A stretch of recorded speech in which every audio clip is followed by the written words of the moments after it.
Howdy there, folks. My name is Rees. Welcome to a very special Kingdom Hearts 3 discussion video where I am joined by the official Howdy Folks Kingdom Hearts envoy, Halrondo, aka I'm not going to say your real name because I don't know if you want that on the internet. Hello, guys. Hi. How are you doing today? I'm doing great. That's great. We've never recorded anything together. This is the first time we've ever had a discussion together that does not involve text messages. Well, messages in the shape of texts. We haven't actually texted one another either. Yeah, whether it's me yelling at you in full caps in the Twitch that you're doing something wrong. That's the primary form of our communication, yes, is via Twitch chat. Now, for those of you who don't know who Hal is, he was the person who was very persistently requested that I play Kingdom Hearts over the course of last year, and I finally did. I remember the day I went to go buy the, at the time, 1.5 plus 2.5 HD collection. Now you can get them all in one disc. That includes 2.8, but... And you didn't know that at the time. Well, it came out like after I bought mine, so that's just unfortunate. In any case, I remember I picked it up and I was like, Hal's going to be really excited about this. I'm going to stick it in the background of a video and see if he notices. I was. You noticed. Yeah, it was great.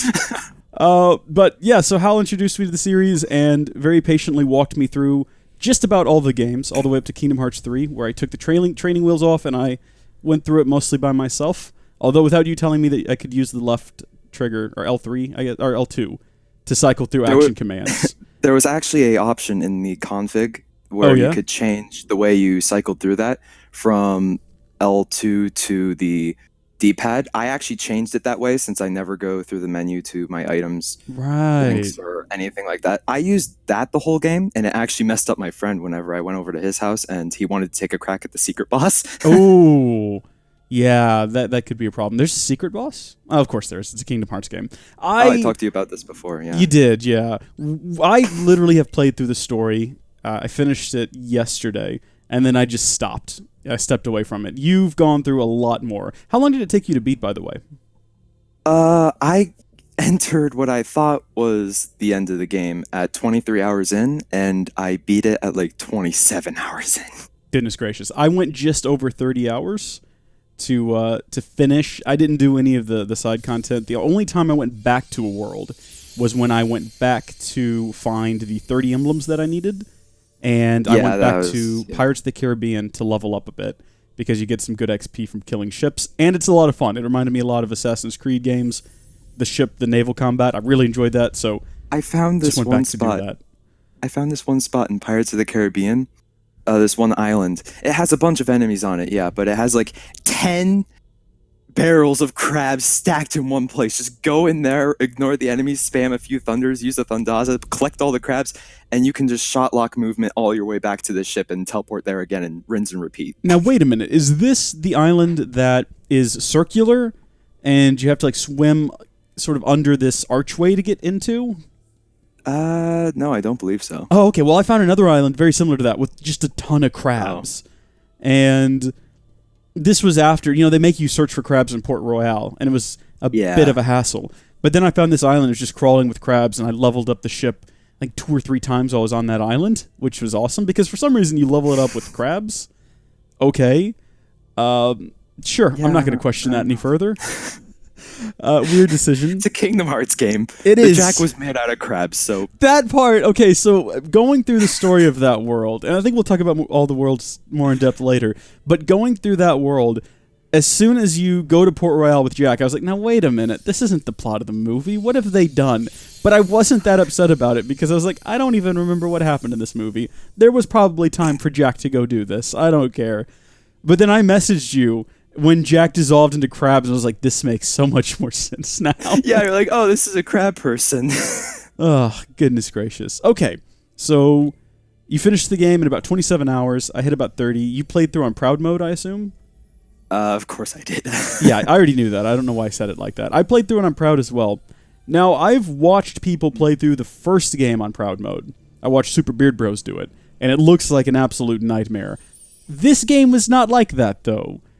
Every Kingdom Hearts game I've played through, I've done it on just the standard difficulty. And I feel like this was easier than standard difficulty on some of the other games. Am I just crazy?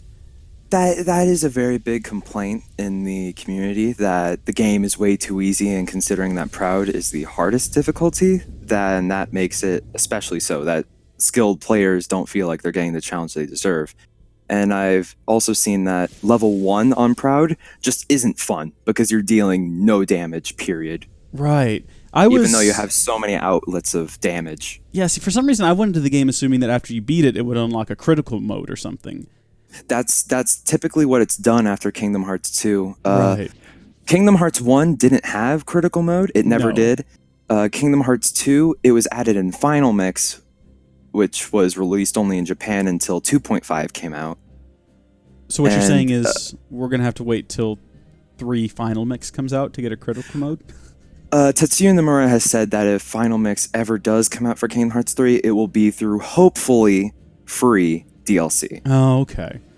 Yeah. He doesn't want to put a price tag on any extra content to this game. Well, that's very kind. I would happily pay for more content, but that's beside the point. I probably would too. Yeah, there's some areas that I thought could have been expanded upon in certain ways. But, right, so the game was very easy, and I died. I can count the number of times that I died. Do you remember, like, the places you died? Okay. It's actually kind of a gripe I had with the Toy Story world in general. Mm-hmm. I had a great time there until they wanted me to go to Kid Corral, and there was a minor translation error on where it was telling you to go to get there. I wandered for like an hour. Okay, same problem.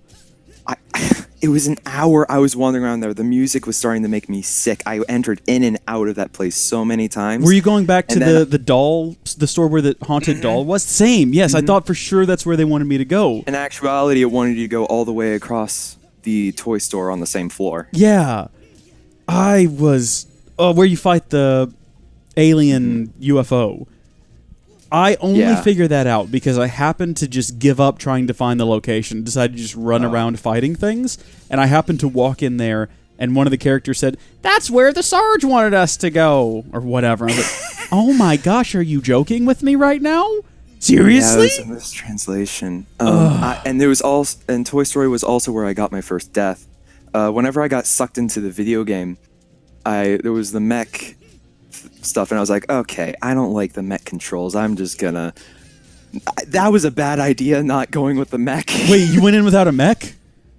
I decided not to use the mech, and then I realized that it forces you to use the Kingdom Key, and I was like, I don't have this thing leveled up at all! Oh my gosh! That must have been a nightmare. And the thing is, I didn't survive thanks to the Kupo coin because I decided not to use the Kupo coin because I thought that was too cheap. Oh, see, now that's the thing. I would have died, I think, 3 additional times if I hadn't been using the Kupo coin. How do you say it? The Kupo coin. See, I say it about 4 or 5 different ways. They have little language. What's the word? Kupo? It's something... Yeah, Kupo, and they have a few other weird quirks to their talking, but it's typically Kupo. Right, yeah. I know that they call you that sometimes when you talk to them in 358/2. Anytime Roxas goes, sometimes like, "Hey, Kupo, what's up?" or something along those lines. Without that coin, I can think of about 3 instances where I would have died, but it came in handy. Eventually, I gave in and started using the coin, but I still died so many times near the end of the game. You went in a bit underleveled. I did, and to be fair, the game was so new, I had no idea what was considered underleveled or not. Right. I went in at level 40, and I got to level 41 before the end, but that was only because you recommended not going in at, I think, 38, you said, not to do that. Even though you didn't have an exact, like, step-by-step guide, I was still able to tell you a few pointers. Yeah, you finished the game pretty well ahead of me by a few days, so that was nice. I had a day off on Thursday, thanks to a snowstorm, and then I stayed home sick Friday, so I was able to finish the game.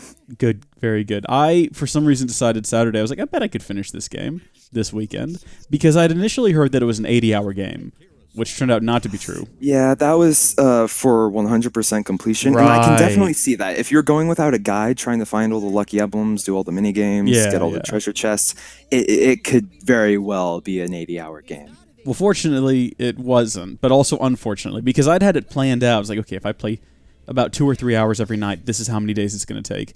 But then as soon as I found out you beat it in like 27 hours, I was like, I'm probably close to the end. I'll just beat it this weekend, which that was my entire weekend gone. I recorded no other content. I got nothing edited, so I'm in a real crunch time this week to make my own self-imposed schedule, but not too worried about it. I'll get it done. We've probably been talking off topic for quite a bit, try to go into organization of how we're... Oh, right. As I was going to say, the first time I died, I guess we're just talking about mechanics and like first experience with the game and all that. The very first time I died is frustratingly, it was as Aqua. There's a part in the game, spoiler alert, by the way. Should have said that at the top. I'll add it to the top. I'll edit it in Anti-Aqua? You're playing as Aqua and you're fighting Vanitas. Right. And I think I died once there too. Well, the reason I died is because anytime you play as Riku or Aqua, the shortcut menus has changed. So I would go to heal, and instead I would do Thunder, and I would get hit, and then I'd try to do Thunder, but I would heal, and I'd have no magic. And it finally caught up to me at the end, and I died, and I was so frustrated because the second time I went right back into that fight and beat him real fast because I was like conscious of the fact that the shortcuts were different, and I just shot-locked him a couple of times, spammed lightning, and then smacked him till he was dead. Which I love the music for that fight. It is really good. There's a lot of good music in this game. Yoko Shimomura rarely ever uses electric guitar in her compositions. She really needs to do it more. It was really solid. One of the things that I feel is not a problem with the combat, but one of the things that I think makes it so easy, and also makes it good, it's a positive and a negative, is there's so much you can do. In Kingdom Hearts 2, there's a lot of options for combat, like second forms and whatnot. Or what were they called in that game? Second forms? Drive forms. Drive forms, thank you. Those things you never used until Roxas started beating you over and over. Exactly. That fight made me get good. I had to get good at actually blocking and going into other forms. I never felt like I needed that in this game. It always felt like there was just something else I could do. If a fight got hard, I didn't need to just stand still and block. I had shot locks, and when the shot locks were gone, I had a bunch of magic, and then when all the magic was gone, I had a bunch of situational commands, stacked up, and by the time those were gone, shot locks were reloaded, and magic was coming back. So just constant cycle. I basically cheesed my way through the whole game. No regrets. I had fun. But and also something I never used was you can jump into walls. What is it called? The movement. It's flow motion. Flow motion. You can flow motion into walls and jump out and smack people. It's a little nerfed, but I never used it. Yeah, it was definitely nerfed because it needed to be. It was, yeah. I got through all of 3D basically by jumping out of walls and smashing I defeated the secret boss of Dream Drop Distance. He's not story related, so I didn't feel the need to tell you to fight him. He has this slam attack where he'll jump into a wall and start doing a body slam, and he bounces on it too, so he gets some extra distance on there. And pretty much most of the hits he'll do will almost immediately kill you. All I had to do was jump, bounce into the nearest wall, get above him, wait for him to drop to the ground, and slam next to him.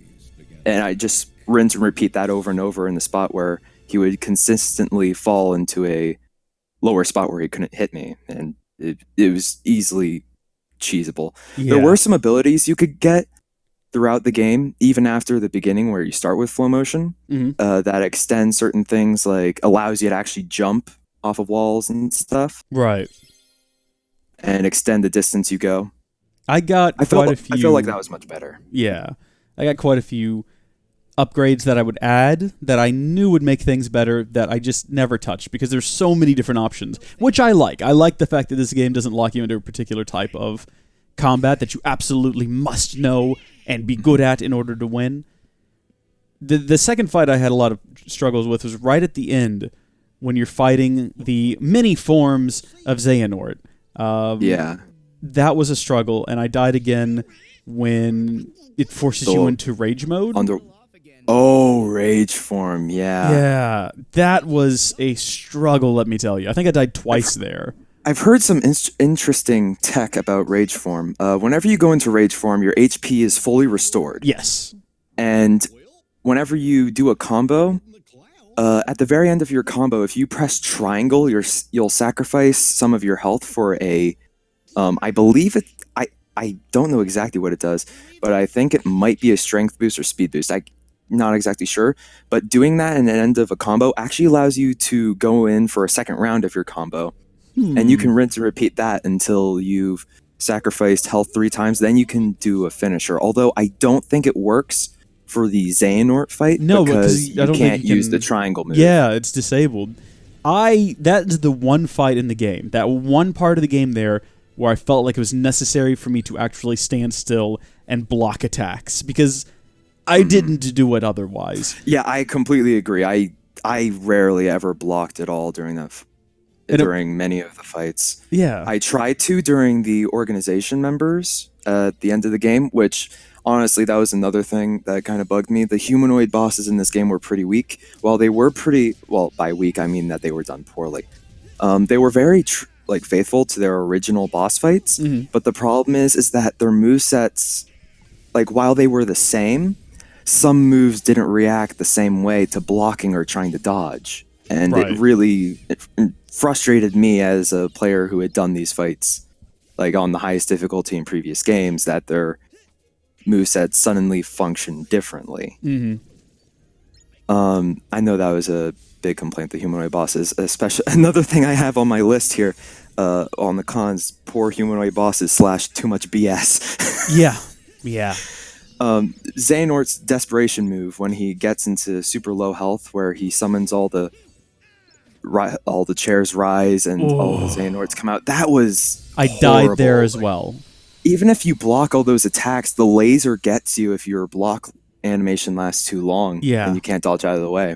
I died there, and then I made sure to never let it happen again. I'm curious, did you ever die during the underwater portion of that fight? Came very close, but I didn't. I'm trying to remember what I did. I haven't edited that yet. People will have already seen it, though. But I mostly just spammed magic attacks.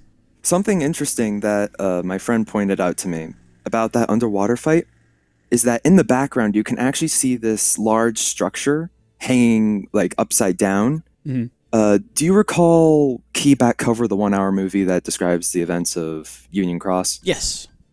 The town that took place in, Daybreak Town? Yeah. The big purple clock tower thing, right? Oh, yeah. It was that, hanging underwater, upside down underwater. So it seems that Scalad Kylum was actually built on the ruins of Daybreak Town after the war. I didn't notice that because I was very absorbed in not dying. In the fight, yeah, same thing here, but a few people pointed that out, and it was actually really cool. I have to keep an eye for it in the next playthrough. That's interesting. Now, you know what? I've got this question that I was going to ask because it's sort of related, but I'm going to save it for the fan favorite questions for Hal section later on. We'll come back to that one, though. So, mechanic-wise, I felt like, bringing this back around, I felt like it was a very easy game, but also I thought it was just incredibly fun, even though there wasn't much of a challenge. What you could do, I really enjoyed. All of the combat was just really fun, and a lot of the situation commands were great to just execute. I really liked when you went into the Buzz Lightyear Blaster. That's what I've called it because they have a very similar ride. It's a Buzz Lightyear ride at Disney World. That one was actually probably my least favorite, since you don't have a whole lot of wide range of vision. Really? And during the attractions, you can actually be hurt. You do not have invincibility frames. Yeah, so I only realized that during one of the final fights, because I don't think I ever got hurt at any other time when using that thing. But in one of the final boss, I can't remember which one. It'll be on a video somewhere. The very first time I took damage inside of that thing, I was like, is this a boss-only sort of situation, or does this always happen? I don't... Yeah, it always happens. For attractions and links with characters like Stitch, Ariel, and... So I linked with characters approximately twice. Yeah, so did I. Yeah. I used Meow Wow once, or actually twice on accident, and then never again. Okay, so I used Meow Wow once by accident. and then I used it once more intentionally, and then I was like, well, I'll try some of the other ones, but I didn't. That's another thing that is in your arsenal that you can use that I just never felt was necessary because you just have so many other options. But granted, it is another thing in your arsenal. Exactly. This game gives you so much. You can play however you want. There were a lot of people talking before the game came out, just looking at these trailers. It's like, Sora's broken. Yeah. He has so many different things he can use. And I couldn't help but laugh during the beginning of the game where Sora's like, okay, I need to regain all my strength. And people are telling me, you need to keep training. You'll be just like Hercules. Or like different stuff like that. And the game's like, okay, you need to regain your strength. By the way, here's all the awesome stuff you can do. They just keep, like, there's the scene where they're talking and they're like, you need to regain your power. And I'm just yelling, it's like, what power? Power of waking? Okay. He can do literally everything else, including things he's never done before. He's got shot locks now. How does he even know about those? He hasn't had shot locks in a previous game, has he? Trying to think, which games have had shot locks? Like it was just Birth by Sleep. And 0.2 and Kingdom Hearts 3. Yeah, okay. So he's got those now. One of the things I liked about the game was that if you had a Keyblade that you liked, you could just keep leveling it up. You didn't really need to switch them out and use others.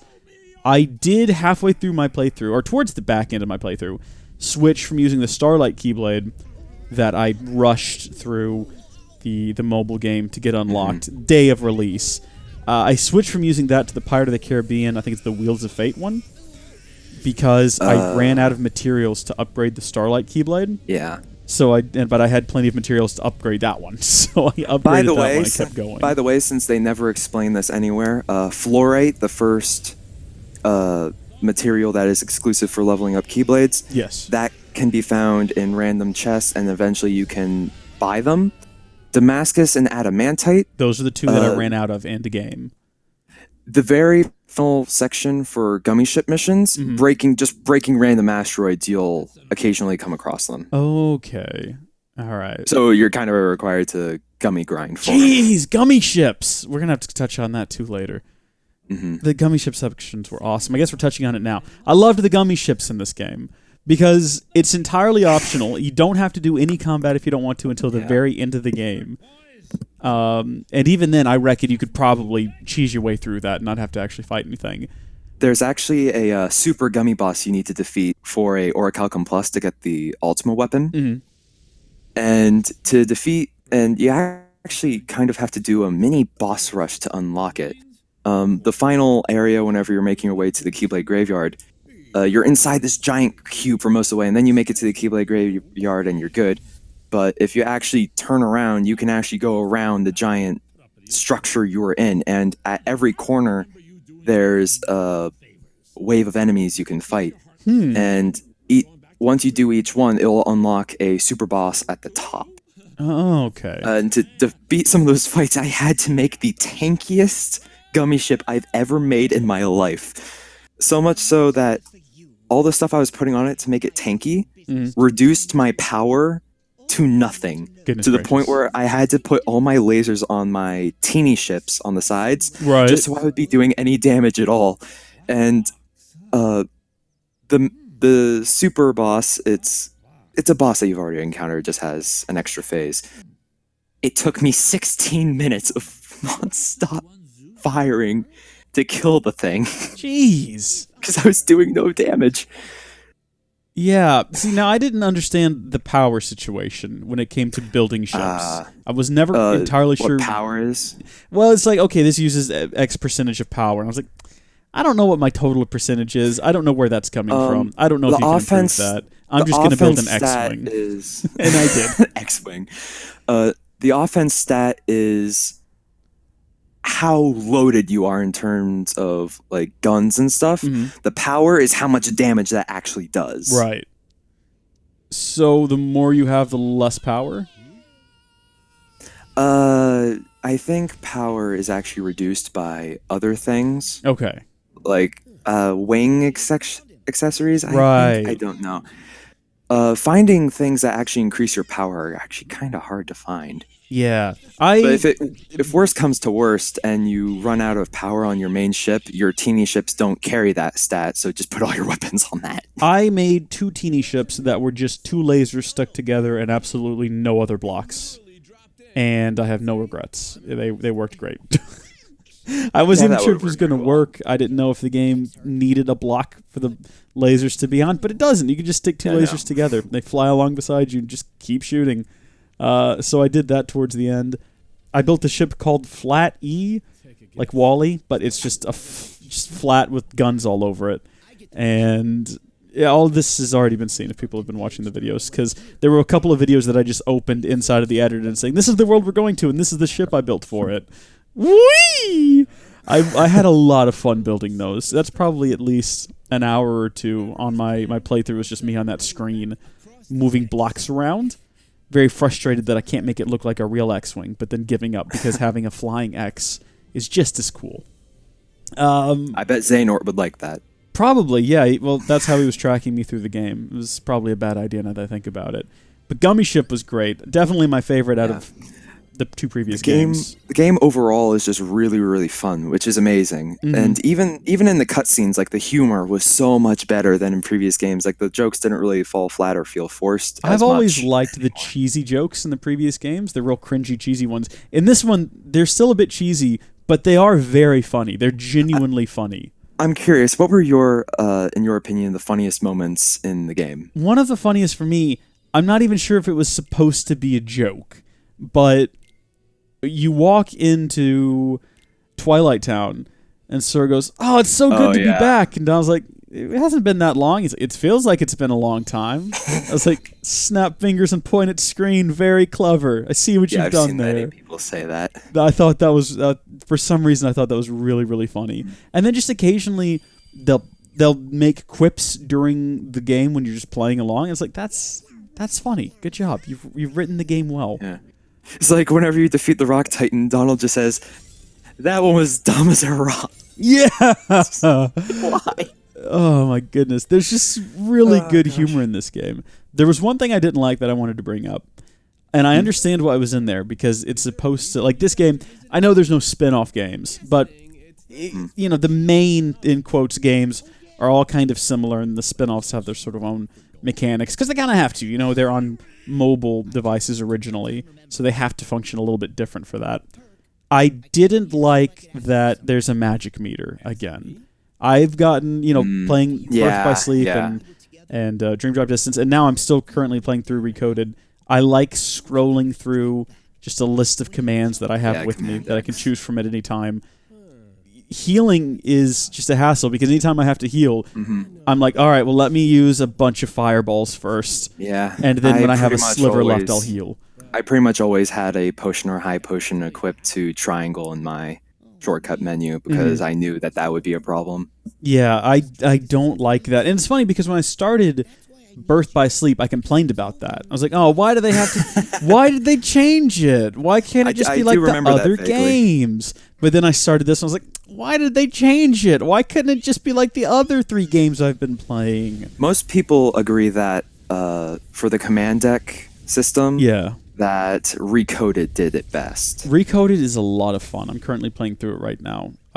It's really solid. Yeah, unfortunately, 358 got all the story. Recoded got all the gameplay. I don't like 358 at all. You don't like the story? This is an aside, but very quickly, I love the story, but I liked it more in the movie than I did in the game. Yeah. It's not as moving in the game, because it's not voice acted. It's there's a few voice acted cutscenes, but for the most part, you're clicking through dialogue that you're reading yourself, and it's very hard to put emotion into text. And you're looking at their pixelated blocks. Looking at their pixelated blocks. While Roxas's theme, which I enjoy, plays again and again and again. I felt more about the story and got more connected to the story and the characters through watching the movie. We did that on a live stream. Really? Than I did playing through the actual game. personally, like whenever I first watched the cutscenes, and mind you, I played all the games. I experienced all the games out of order. I actually wasn't able to play a console Kingdom Hearts game until 2017. Wow. I don't know why, but I just assumed you'd been playing them forever. Dream Drop Distance was actually the first game I played, but I had experienced the story of the other games. But I watched the cutscene movies out of order, and it was such a big mess in my mind. I probably had to watch all the cutscene movies like 3 times over, which is like probably nearly like 70 hours. See, I watched them in order, and they're confusing. So you watched them out of order. I can't imagine what that Only would have been imagine. Like, jeez. It was sad. Like, whenever I saw 358 and I saw Shion's death, I almost cried about. I was like, oh no, this is just sad. Like, this is really sad. But then, whenever I actually played the game and got to that point, even though I knew it was coming, I got even more sad. But I actually didn't cry that time. Right. See, I spent a lot of time in Kingdom Hearts 3, and we're going to get to this in the questions for Hal section, wondering where is Shion. And I hadn't realized how attached to these characters I was, because I played through the game and didn't care at all. Like, at all. But when I started this game, I was like, Roxas, Lee, and Shion are all going to get back together. Or Axel. It's real weird. In 3D, he's like, my name's Lee now. Got it memorized? And then this game starts, and he's talking to Kyrie, and he's like, could you call me Axel, please? I think I understand why. I think it was because he, for some reason, he realized that he had some sort of connection to his name from like whenever all his time with Roxas and Shion, and I guess he just subconsciously decided, he's like, you know what? For some reason, I just want Kyrie to call me Lee, because I think it has to do with when he looked at her and he saw Shion for a minute. I think that sort of triggered something in him. That scene was sad. It was so good though. Also, I just like talking to Sora, even if it's just on paper. Oof, that was horrible. Goodness gracious. So, they actually, that letter that she was writing, during a Kingdom Hearts orchestra event over in Japan, they actually had the Japanese voice actor for Kairi come out and read that on stage. Oh, very interesting. They also did a similar thing. You saw the cutscene in the final world where Sora talks to Namine, right? Yes. She mentions that she was able to get into contact with Terra. Right. Briefly. They actually, during another orchestra event, they had the Japanese voice actors for Namine and Terra come up on stage and actually show that interaction. Oh, okay. Well, of course, they didn't look like Namine and Terra, but probably not. Oh, man. I don't know what kind of cosplay they might do over there, but... Oh, that would have been cool. I'm in full support of Kingdom Hearts cosplay. Go for it, everyone. I'm dressing up as Shion for the next convention. I can't picture that. It's real easy. You just got to put on a dark coat and have it completely obscure your face. I'm going as Shion, but no one's made a connection to me yet. So my face is completely obscure. So your face is blank. Exactly. There's nothing under there. Actually, Shion, her return in Kingdom Hearts 3 wasn't really explained that well. Okay, that's on the questions for Hal. In fact, Roxas, it's one of my complaints with the game. The pacing was fairly poor. Like, they only had one story cutscene mainly in between every Disney World. Yeah. If you read the secret reports, they're by a bunch of different people. There's either one or two by Vexen and a few by Yenzo that explain the concept of making a replica and how to transfer a heart into it.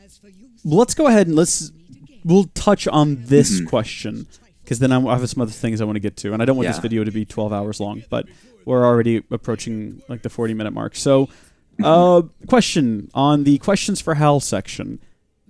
Where the heck did Shion come from? So most of the organization's members, they were organization members that were struck down, and either forcibly or willingly, they chose to turn back into Heartless and Nobody to rejoin the organization. Yes. That was what some of them did. Some of them, I think it was only young Xehanort, he time traveled. And some of the others, well, actually, no. The others did time travel. as hearts, they were able to travel to the current time, and they had replicas built just for them that their hearts could go into and act in. So that's how several of them returned. That's how Roxas returned, because they were able to create a replica and outfitted it specifically for Roxas using his data from the digital Twilight Town.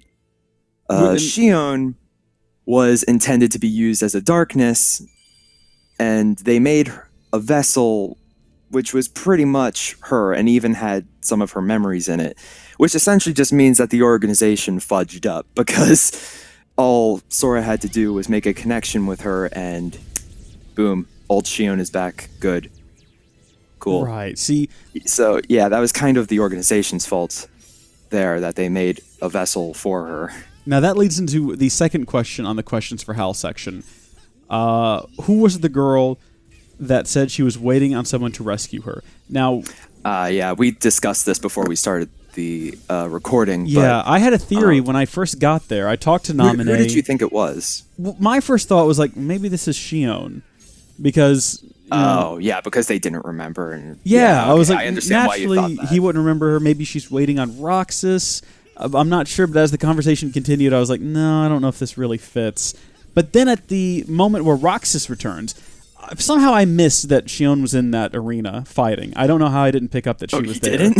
I didn't pick up on it. You know, I was too busy fighting. Also, but why is Shion like 100 times more competent than Kairi? It's a great question. Well, I guess Kairi has only ever had training. Shion has had like in-field experience. Okay, that's kind of no excuse, because they had infinite time to train her so that she could be good. Yeah, but then they had to like bring her out and do a thing. So, I don't know. I'm just making headcanon here. Yeah, But the moment where Roxas returned, I thought was going to be Shion, because I can't remember the cutscene exactly in my head, but I was still thinking that maybe the person that Sora had talked to was Shion. And then there's a scene where Sora, like, sort of, I don't know, he sort of, like, buckles a bit, like something's coming out of his heart, and then that's coupled with what looks like a star falling out of the sky. Yeah. And I was like, there must be Shion. They're making a Shion. But then it's Roxas, and he stands up, and Shion's already there. And I was like, wait, where did you come from, and how did you get here? Oh, you didn't notice. I just didn't notice. Xemnas kicked back Shion into Sora, and that's whenever her hood came off, and because the connection with her had been made. Oh, okay. And she was restored. And then right after that, I believe Xemnas was about to attack one of them, and then the light of Roxas's heart visibly came out of Sora, and then that's when the star came shooting through the sky, which was the vessel that was made for Roxas. Oh, that's what that was. Okay. Yeah, because his vessel wasn't there. That's what Demyx delivered to Ienzo. Where I just kind of unceremoniously threw it on the ground. I was like, hi, I'm just here because, what did you say? Because apparently I'm so inconsequential that no one keeps tabs on me whatsoever. That's it. Such a good scene. Okay, well, oh gosh. I think that pretty much covers it, unless you have something else you want to talk about in terms of mechanics. In terms of mechanics, let me look at my list here. Go right ahead. Let's see. In terms of mechanics, I think that's good. And I have some stuff about the plot. How about like content of the worlds? Were we going to go over that? I thought we would go through like each world and just very briefly discuss. I kind of have an overall point for that, but I guess I'll save that at the end for the world overviews. All right, so I mean, let's just start off in Olympus. Oh my gosh! Oh my gosh! What a way to start a game. It's funny you should say that, because I'm not really looking forward to going back to it at all. Oh really? I thought I'd give it kind of a pass because it is the opening world, you know, and it's sort of a bit of a tutorial, but I don't know. I guess there's some cool bits in there. One of the most interesting things for me was that there's just NPCs. So that's cool. Yeah, that was crazy. I was like, this is a very big deal for Kingdom Hearts. So, and they try to teach you a lot of the different mechanics, but I've never seen Hercules, so I don't feel... From the games, I feel a bit of attachment to the characters, but all I know about these characters is from the games. As far as I'm concerned, Hercules is an original Kingdom Hearts character. I'm not sure if I actually told you about this before, but do you know why Phil doesn't talk at all? I was wondering that. Okay, so the Japanese voice actor for Phil actually passed away. Ah. And it's a part of Japanese culture that if a person has passed away and is unable to do their role, they just leave the character silent. Obviously, they couldn't do that for Master Xehanort because, well, main antagonist, he kind of has to talk. And I thought they apparently, did a pretty good job recasting on the Japanese side, it was actually the original voice actor's son who did Master Xehanort. And he also actually voices Ansem Seeker of Darkness over on Japanese. And according to the Japanese community, he nailed it. Huh. He nailed doing his father's role as Master Xehanort. That's pretty For cool. English, I was not really a fan of the replacement they got. He doesn't sound at all like... The voice wasn't nearly raspy enough. No. But I thought that the overall performance was fine. Like, I don't think it was a close match, but I think it was a good performance. Like, there were probably only 2 lines at the end of the game that I thought actually sounded somewhat like Master Xehanort before. Back to Hercules. Well, I mean, did you have anything you wanted to say about Olympus? I really liked the world design for it. It was a lot different than just, okay, you're in the Colosseum. You're in the underworld. I did like when they got there and they hopped out and they're like, wait, where's the fanfare? That was great. Which is a great question because that music is burned into my brain. It does that appear in every? I guess not. See, it's not in Birth by Sleep, but I feel like I hear that song. It was. Was it? Yeah, it was. No, are you sure? Are you serious? Yeah, the music was exactly the same for Olympus, I believe. Olympus was in Birth by Sleep. Oh well, Olympus Coliseum. Was it? Yeah, this. You fought my gosh, of course it is, because Aqua gets... young Hercules and Zack. Okay. I completely just didn't even think about that.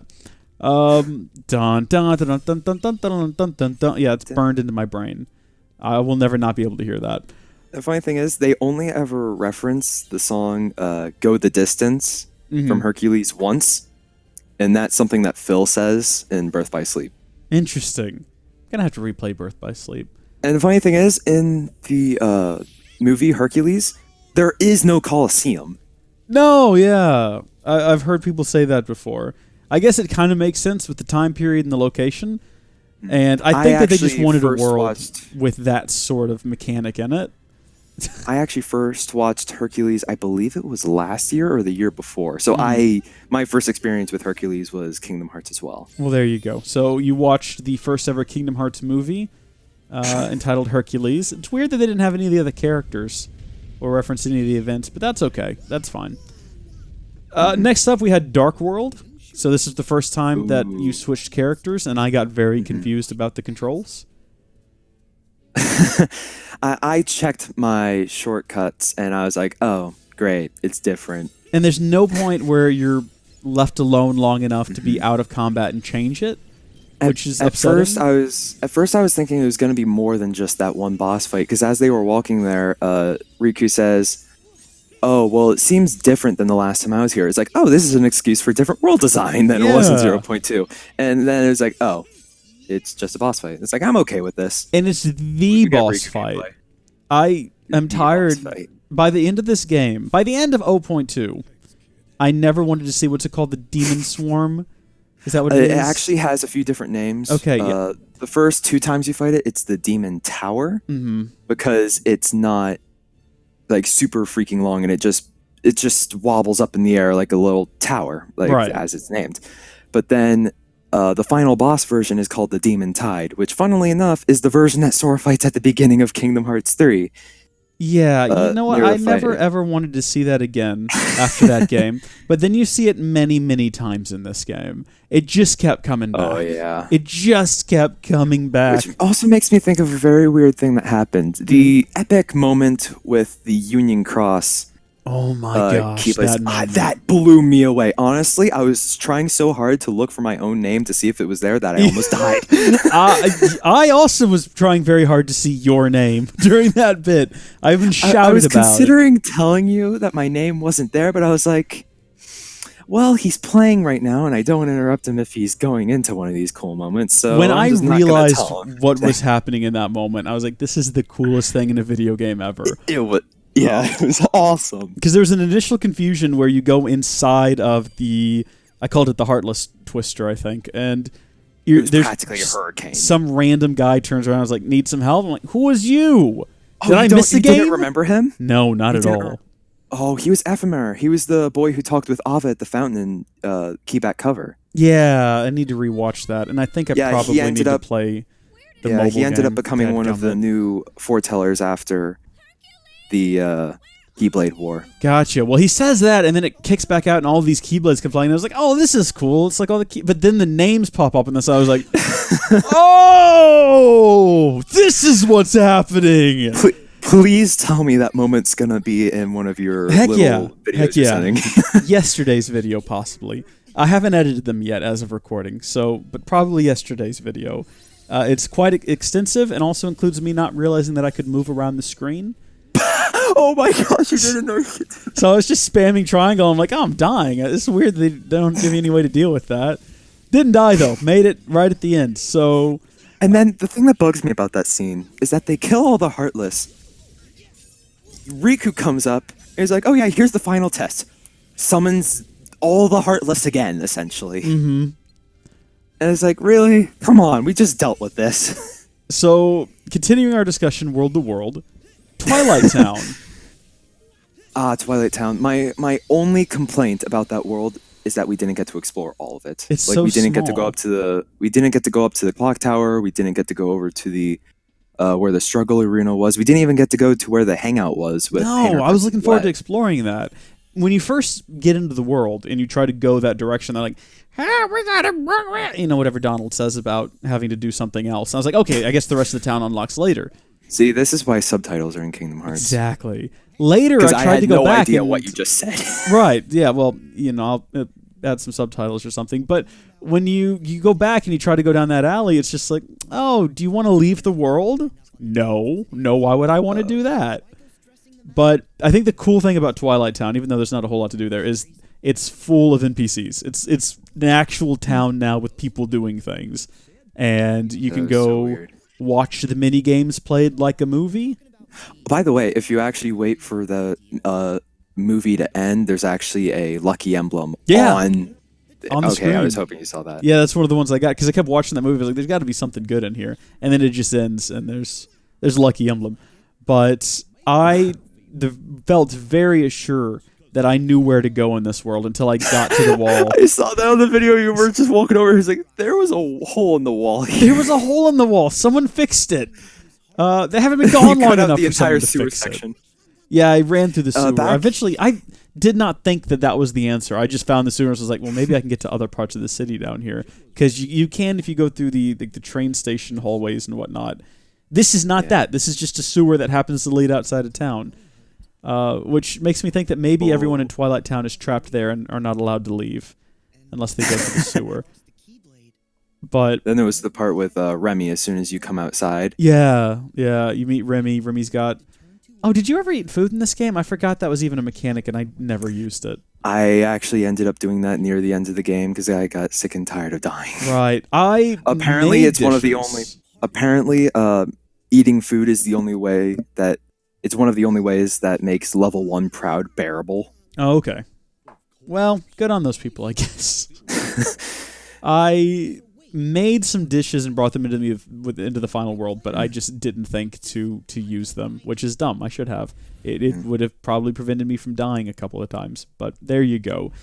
There's not a lot of game in there, but there's a lot of story, and I really liked a lot of the story elements, especially when they confronted Ansem and Ansem. What? Ansem and Ansem? Ansem and Ansem. At one point, Ansem and Ansem go back to the Evil Manor secret haunted house. Oh, and then Hainer with the cake. Yeah, it was so good. I love it's like, that. Hey, loser! I love that the three of them had something to do in this game. Pencil, Olette, and Hayner. Oh gosh. Rescuing Pencil and Hayner. Huh? Sound like you said Pencil and Hayner. Olette? I said Pencil, Olette, and Hayner. I don't. Maybe I said it very quickly or something. Pencil and Hayner. I don't know where Olette was. They had a lot to do, and that was really great. I was able to fit in a reference to Sea Salt Pictures in one of the videos, so that was good. I don't know why that ever even started. I think it was because we were streaming Kingdom Hearts 2, and they can't say the word photograph or picture, and so they're like, I don't know. I have no idea. Someone just said it in that combination, and you caught on to it, and then you just wouldn't stop talking about it. Well, anytime someone says sea salt underscore, I have to say photograph or picture. Oh, and then you were trying to guess what it was, and then they said picture, and then you were talking about how that makes no sense, and then that ended up being a running gag. There you go. We've unlocked the secrets, and it still is. It made it all the way to Kingdom Hearts 3. Very happy about that. It shouldn't have lasted that long. It's gonna go on forever. So after just like Twilight Princess Town, Thigh Gap and Venti Latte. I also got Dark Roast now for Vanitas. I could not remember Vanitas from Ventus. The moments I loved pretty much every moment with Vanitas except for his death scene. For some reason, the voice acting of his death scene just sounded so weird. Yeah, it's like, I'm the piece of Ventus that was taken away. I kept expecting them to merge back together. I thought that was going to be the conclusion of that. To be like, nah. We all have light and dark. It's what we choose that makes our hearts our friends, our power.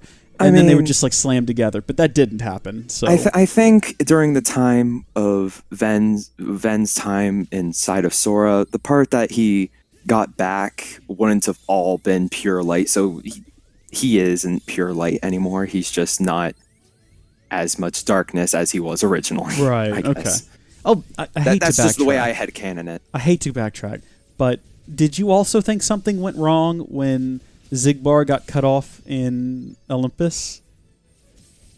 I saw that. I was like, okay, this is probably relevant for something. I was holding the controller, and it got cut off.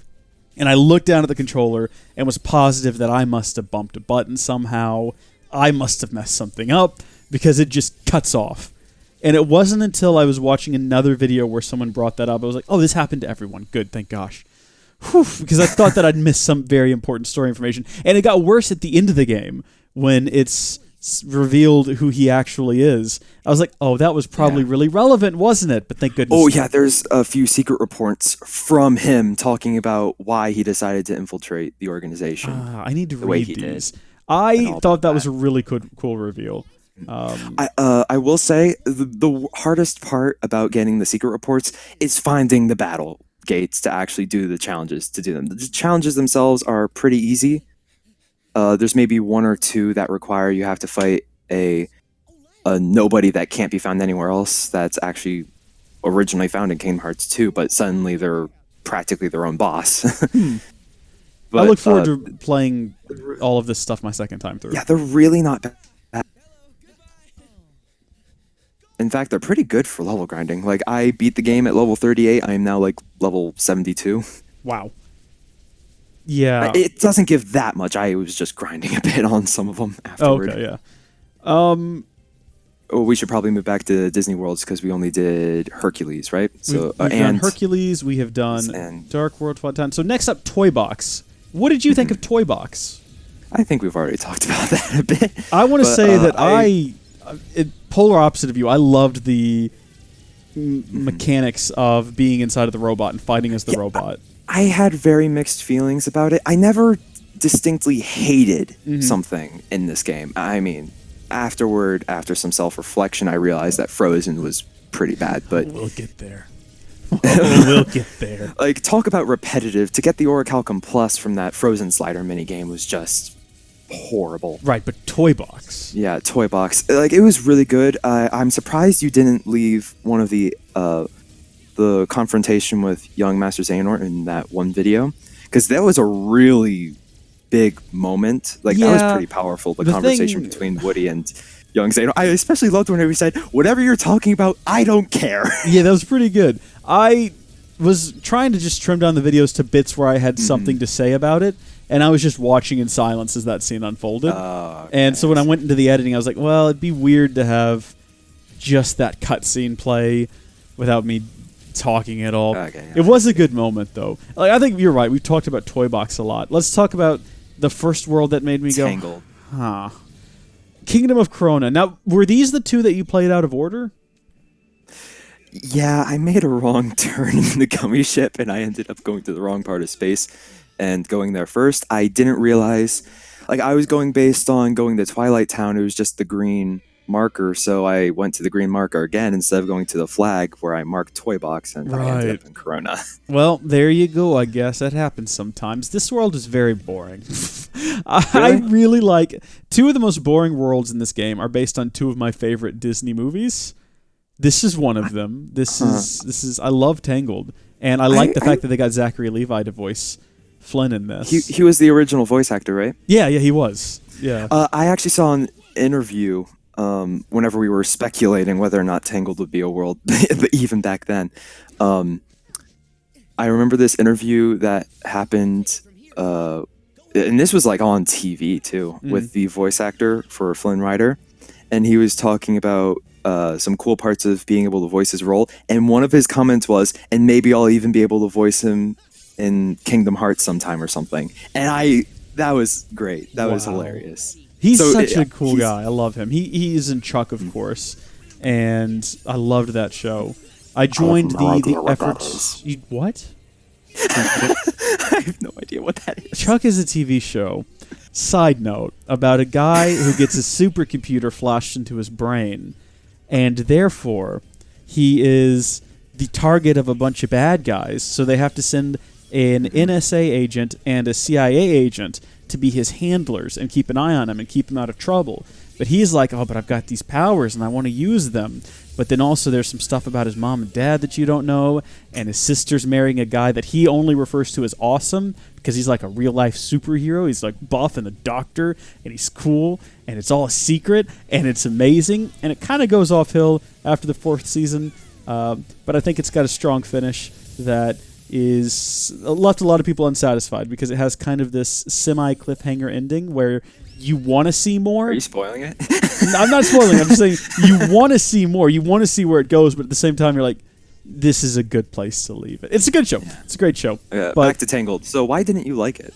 It felt very repetitive to me. Really? Most of the game is go to area.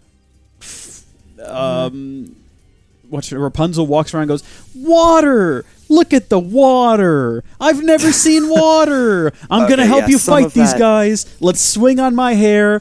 Cave! Yeah. Look at the cave! I've never seen a cave. Let's fight the bad guys. Let's swing on my hair. Grass! It was just that again and again. That was very boring. I liked the part in town, though. There was actually one of those things where she was really entertained by the dandelions. Mm-hmm. Yeah. Whatever. Did you do that? You arrow the dandelions? I think I did. I can't remember. Did you get something from it? You can arrow the dandelions. It's like, and Sora talks to himself about needing to find a large patch of dandelions, and so if you just walk a little bit over to the left of where that happened, you'll see it. You use arrow there, and a cutscene actually triggers. Right, with them swirling in the air. Some of those interactions were really cool. Yeah, you could splash her in the water. That was cool. I didn't hate it. Like I didn't hate any of the worlds. There's just some worlds that I like a lot less, and this was one of them for sure. But when you get to town, you get to do the dancing mini game. For some reason, I really liked that. I thought that was a lot of fun. At first, I didn't really understand it completely. Me either. Let me tell you. It's not that I didn't get it. I was like, so what's the best way to do this? Like, I think I'm doing okay, but... See, I didn't understand it at all. And unfortunately, all of that information is gone forever because of a... Oh, yeah, you lost the footage. The footage. Kind of unfortunate. I mean, you said we didn't really miss much. You did. Rapunzel goes grass. You fight some bad guys. Rapunzel goes water. Ooh, one of the things that reminded me about that world, I spent quite a bit of time trying to get to a high point so I could break one of the rocks they were talking about. Okay, so did you ever find out how to break that kind of stuff? Yeah, the stuff that seems unbreakable. So the first one I found of those was in Olympus. I never went back to get it. I was going to make a comment about it, but I was like, yeah, you're probably ways into the game by then. Yeah, but you get to a point where I found that rock, and Goofy just said, I bet if you jumped from a great height, you could smash it. And I was like, how do I do this? I spent about 10 minutes trying to figure it out, and then I finally said, Shrek this. I just went through the rest of the game, and you do eventually get to a point where you're standing over it, and then Goofy mentions again, it's like, I bet if you jumped down there, you could crack that open like an egg. That's not what he says, that's not what he sounds like, but you get the idea. And so I tried it, and you fall with your arms spread, and then right at the last minute it'll pop up and say, press X, and then you smash it. So that was good to figure out. Let's see. There's a couple other ones. I liked a few of those things, like the attention to detail with like the dandelions and the mini game. I did like that. The townsfolk and all that. That was pretty cool. Getting to explore Corona a bit. I don't know. I just really liked that world. It wasn't my favorite world, but it was definitely a good. I liked it. I like that we have these different opinions. This is good. I really like Toy Box. You really like Corona. How do we feel about Monstropolis? At first, my biggest complaint in my mind keep in mind that this one is canon. Oh my gosh! My biggest thought was that it was like, okay, this is extremely linear compared to all the other worlds. Like it's hallway. Hallway after hallway after hallway. It's exactly what it is. It's very much like the original. I kind of had to look back and say, okay, I take that back. By the time I finished it and went into my list of lucky emblems and chests and saw that I had like less than 1/10 of it all. So that there was a whole lot of hidden details to find there. I'll be interested in going back and seeing how that one's laid out, because in my head I have no idea. I feel like you really go from one end of that game to the other, or one end of that level to the other. All the other ones, I feel like after playing them once, I've got a pretty good idea about the layout. But that one, I've got no clue. I gotta say, the Vanitas scene at the end of that world made it for me. Like that was all I needed to see for me to love the world. Just him getting tossed through a door, taking the door, throwing it to another door, like 3 times, that was and then so shredding good. the final door. I just couldn't stop laughing. That was fantastic. So that was great. I liked that. I think that is definitely the highlight of it. I liked that they had you trying to put out fires at one point. I don't think that made it into my video. There were long strands of me just not talking. A splash run was a good way to do it. The water spell. Splash run attraction was really good. I was too lazy to equip water, so I kept shooting ice at things and just sort of hoping. Did that not work? I think it did, yes. Okay, nice.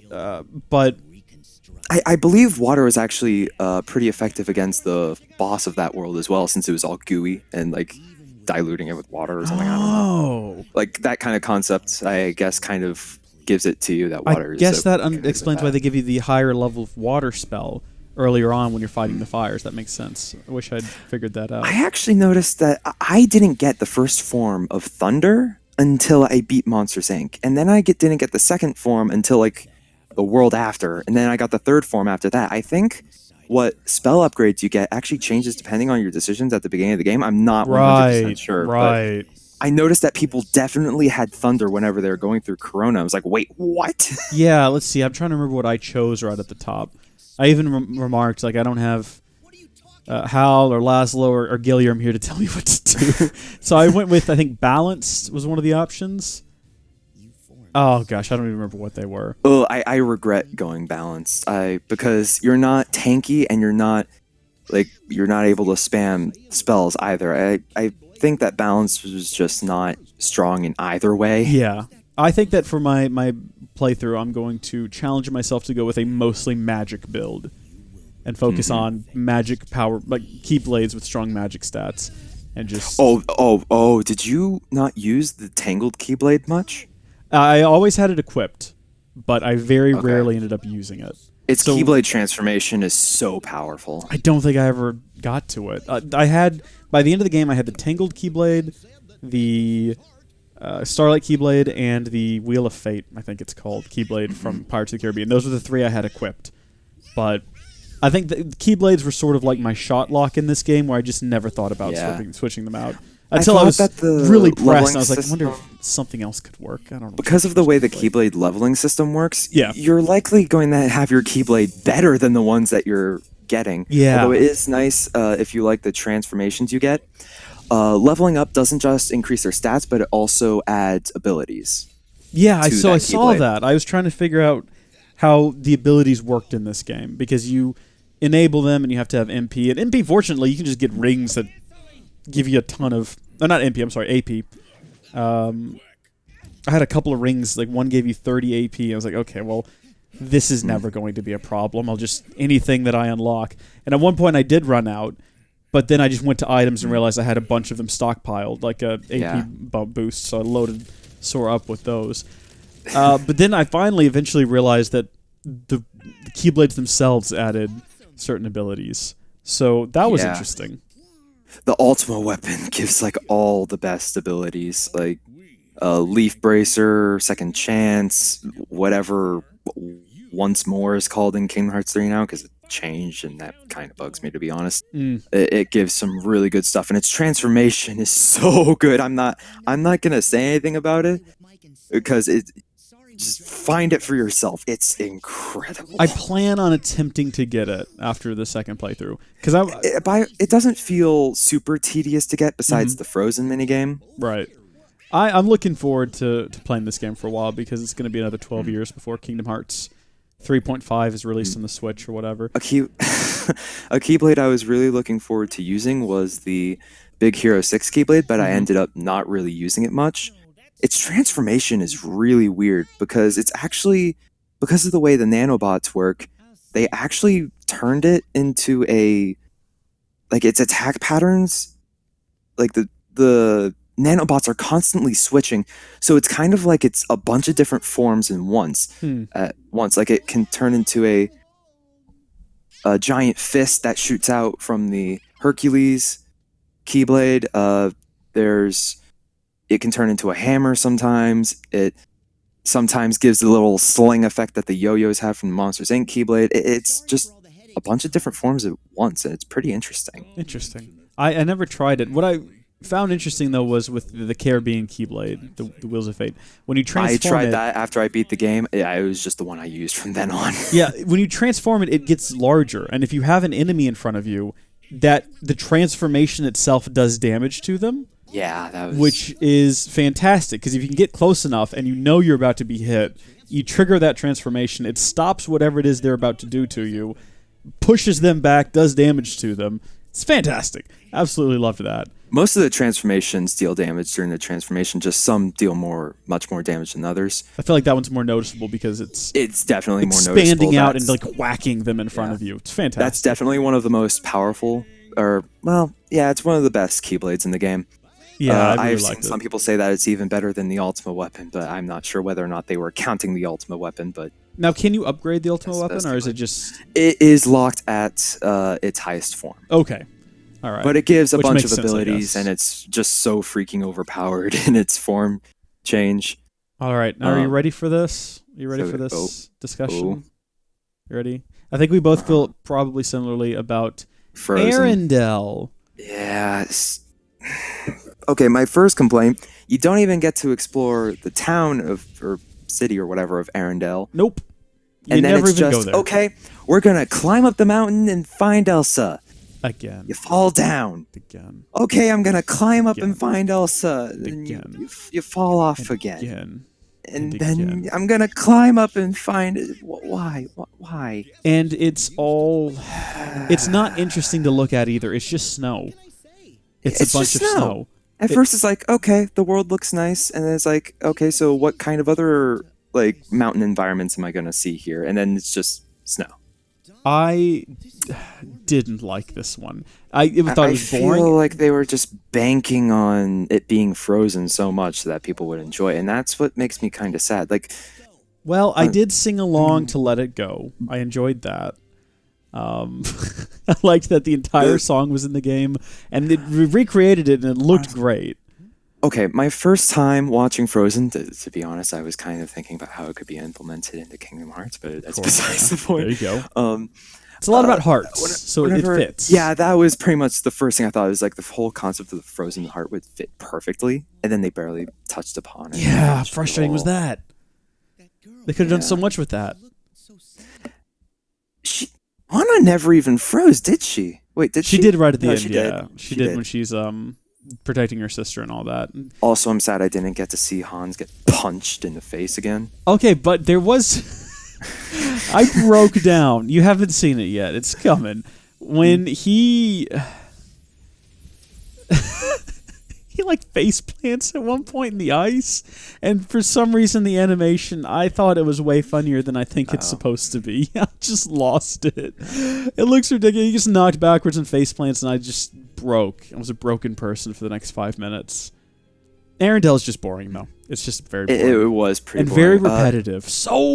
There's so many. All of these worlds, there's something a little bit different. You know, in Monstropolis, you're riding on those rails, and you're like ducking underneath them, you're jumping back up, you're shooting. They all have this sort of cool, unique mechanic in the world of, what is it, Toy Box? You get inside of the Gygus, I think they are, robots, and you beat things up, and that's cool. Yeah. Arendel's just got nothing. You can roll around on snowballs.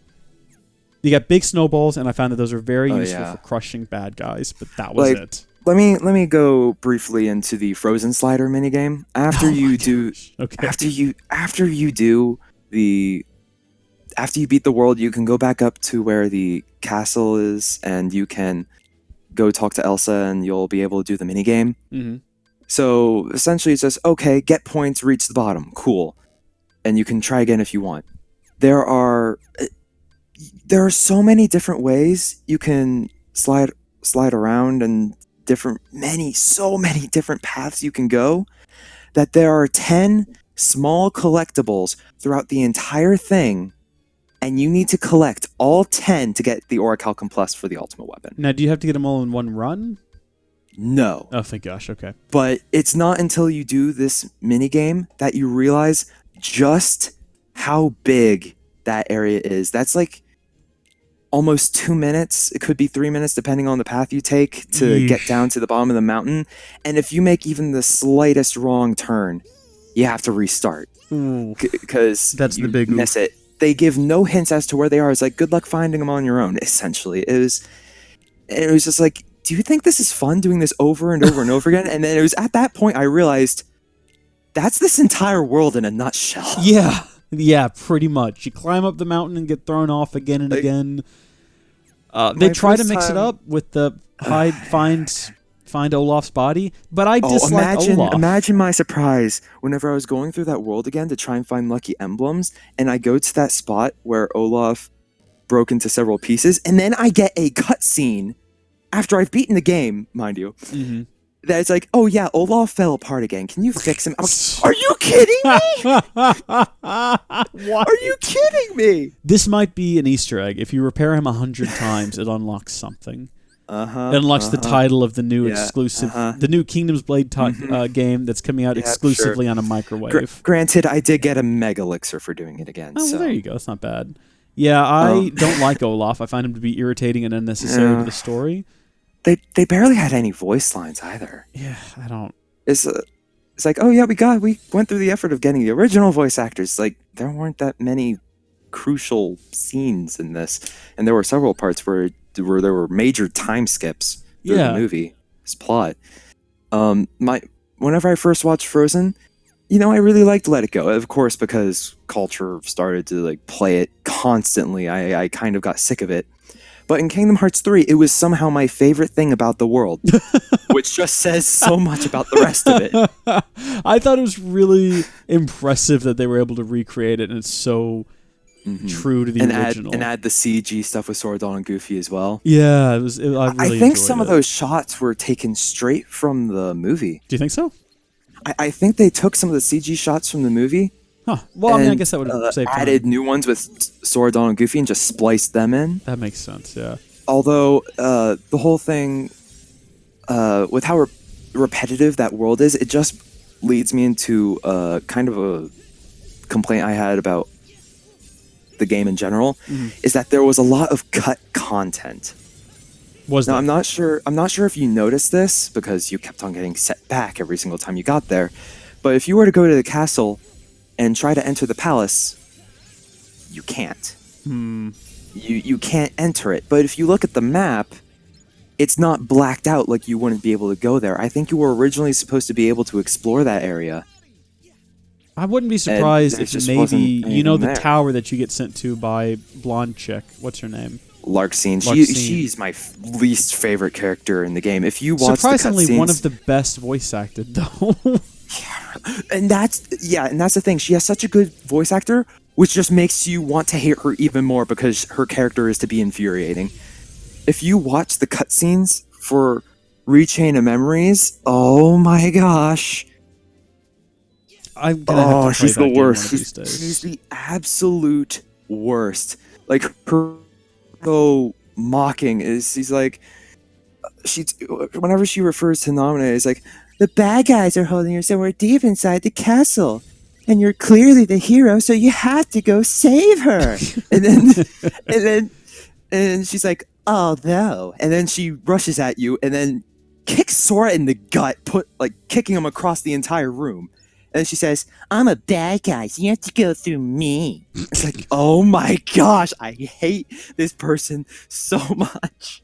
I haven't played the game, so... she's such an... I plan on it one of these days. It's one of those and things her voice that I have actor to is do. so good, and that's just half the reason why. I think one of these... It's on my list. I have to pay taxes, have to mow my yard, I have to play Rechain eventually. I wouldn't be surprised, though, if where she sends you and you go into that, combat... I wouldn't be surprised if that was originally supposed to be in Elsa's castle. Yeah. But there was a request to remove it because it doesn't make sense for that to be the inside of Elsa's castle. There was also other portions of the game that were removed, like outside of Yensid's tower and some of the trailers. The first time they actually showed the blaster attraction from Toy Story was actually outside of Master Yensid's tower. I thought the first time I saw the world map that... the whole place wasn't even playable. Well, I thought that Corona was Yensid's tower when I first looked at it, because it's just a tower, and Rapunzel's hair coming out of it on the mini map kind of looked like just light streaming down. I was like, okay, well that must be Yensid. I'll go see him later. And then another spot that was actually removed, which actually is kind of annoying that we don't get to explore, is Skullhead Kylum. Apparently, there was a launch event for Kingdom Hearts 2.5 whenever it first came out on the PS3 before the 1.5 plus 2.5 bundle on the PS4. There was a Kingdom Hearts event held for when 2.5 came out, and they actually showed an exclusive trailer. And in that trailer, we had the first appearance of Cable Town, which is what eventually became Skullhead Kylum. Right. It was also whenever they showed off the shooting star Keyblade you get in Twilight Town. Yeah. And it was only shown behind locked doors. It wasn't shown to the public at all ever after that. Apparently, there's a section of that trailer where you actually get to explore Skullhead Kylum to the point where you see where Ericus and Xehanort were playing their chess game. So you don't even get to explore it in the final game. You just take a few steps forward and boom, you're in the final boss. It does. I mean, the world looks a lot bigger than it actually is, too, because I noticed that during that fight when you're fighting the three Xehanorts, it looks like the whole city, but then if you look closely, you're sort of in a walled-off slice of it that you can't get out of. And I never tried to get out of it because I was trying not to die. But, yeah, that's disappointing. I would love to see more. But, you know what? Next we've got Pirates of the Caribbean. Pirates of the Caribbean. Love this one. I loved it, except for the forced ship fights. I love the ship fights, but not the forced fights for some reason. Like I said, I went back here to level. This is how I leveled up before I went to the final battle. And I think you were... Wait, sorry, continue. Well, I just loved it. I haven't even gone and explored the islands. I just liked sailing around and doing the fights. I liked when I finally figured out you shoot the orbs to destroy the ship, and I was like, oh, even better. This is great. So, I mean, I don't have a lot to say about it. I couldn't really go into detail on anything other than I just liked the fact that it was Assassin's Creed 4. I kind of feel lied to about Assassin's Creed.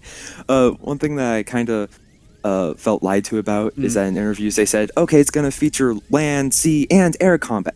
The air combat was only for one fight. Yeah. Like, come on. That air combat was... You didn't really get... I assume you didn't really get the hang of the mechanics. I enjoyed it, but I don't want to do it ever again.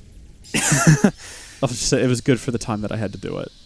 Do you have a lot to say about this world? Because we talked about it earlier. And it was definitely really fun. Yeah, we talked about that a little bit before we started the recording. A lot of the swimming around in the water, I was like, oh, this is basically the aerial world of this game. I am just extremely glad that there is only 3 lucky emblems that are technically underwater. Really? Only 3. 1 you have to take from above water, and then 2 are in a kind of secret location that actually has quite a few chests that actually has stuff like adamantite.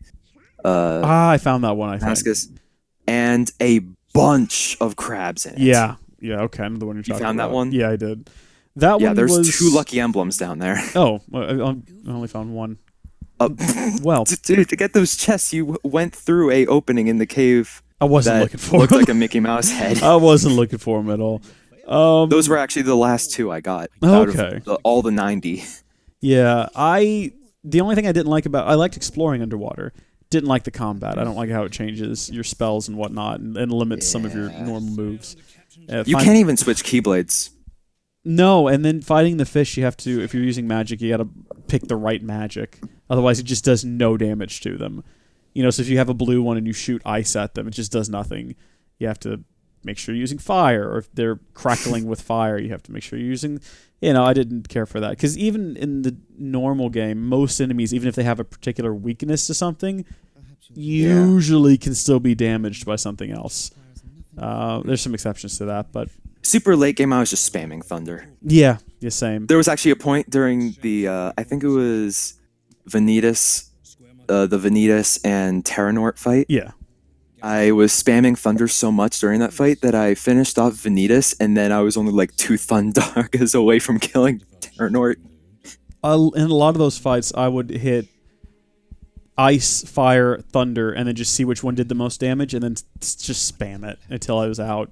Heal, wait for grabbing like a Mega Ether or something, and then go for it again. That's the Caribbean. San Francisco. How'd you feel about this? I loved this one too. I love this one, although I was I don't know. I think it was just because the fact I was looking for lucky emblems and treasure chests so much that I was just looking at for that. Yeah. I was looking at the city. I'm like, this is gonna be a nightmare, isn't it? I liked what you did during the story in this world.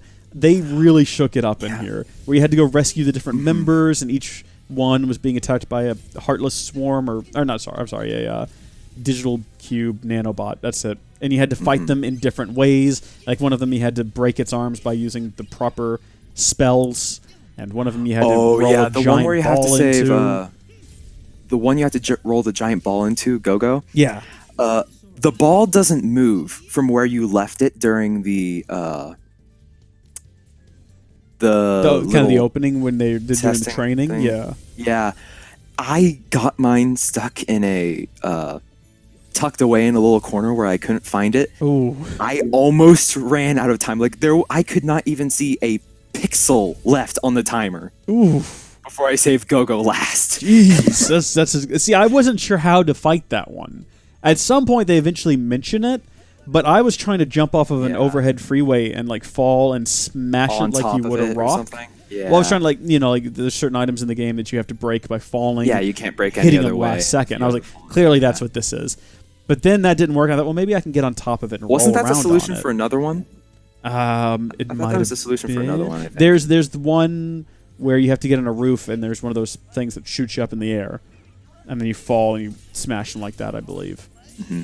But I really liked, and there's a lot of ways to get around this world. You can like grind on rails, or you can use the shot lock. What's it called? That mechanic. Oh, right. That was, there's something I should probably tell you about that world. Okay. Whenever you go back to that world from save points, you can choose whether or not you're entering the city in day and night. Yeah, saw that. There is a lucky emblem that can only be found during nighttime. Okay. But the other ones don't really matter.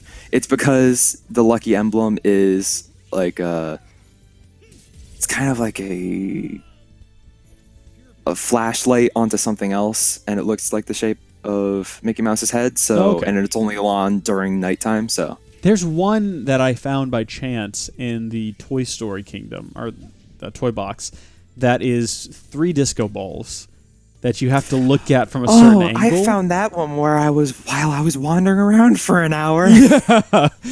The only reason I found it is because every so often Donald will say, or Goofy will say, "There's a lucky emblem." And he was like, "There's a lucky emblem." I looked around the screen, like, "What are you talking about?" And then just out of the corner of the screen, I was like, "Oh, there it is. Okay, convenient."